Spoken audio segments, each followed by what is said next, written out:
My name is Dan Aceda. I am a Kenyan musician. Oh, I think like any other Kenyan child, maybe even African child, music is just a part of our lives, you know. When you're born, people sing. When you're sad, you sing. When you're happy, you sing.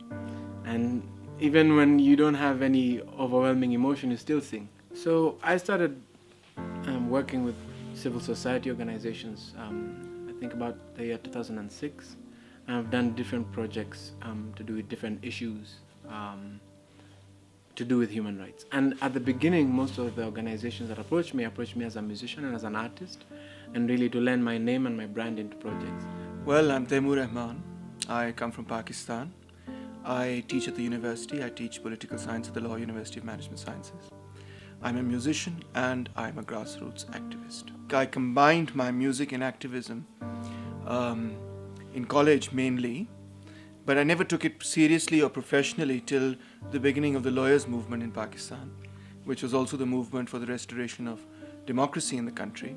And from that point onwards, I thought, well, it appears to be the case that through my music, I can communicate my ideas to a much wider, much larger audience.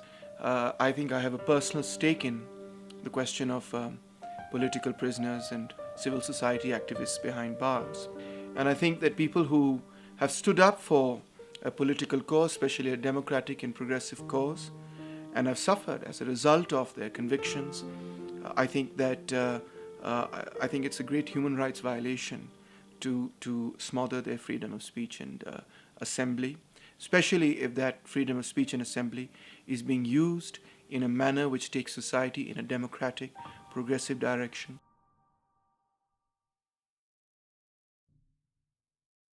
There's a friend of mine, and he knew some people who were in the World Movement for Youth and Democracy, and he recommended that they should work with me. So they got in touch with me, and they said, well, we want you and Dan Aceda to maybe write something for the release of political prisoners. So then I composed this song and I sent it to them, and they liked it.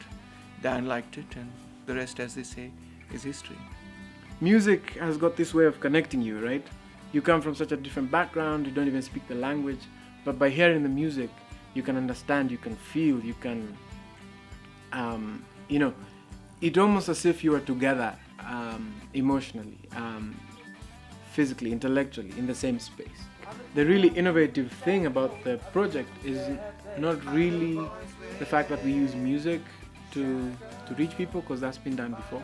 It's the idea that you use music as a medium to connect people from different cultures, from different parts of the world that are affected by the same issue. If people understand why those who have spoken out for the rights of all the people need to be cherished and honored and need to be freed, and why their imprisonment is a reflection, it's a dialectical or a mirror reflection of our own imprisonment, of our own, either of our own inability out of fear to say the things that they have said, or of the mental chains that have bound us, such that we don't even recognize those oppressive institutions or oppressive cultures as being oppressive and exploitative.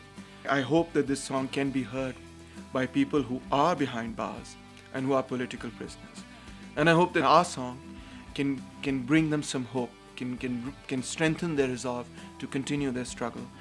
The ultimate desire for me, as far as the campaign is concerned, is that we get people out of jail.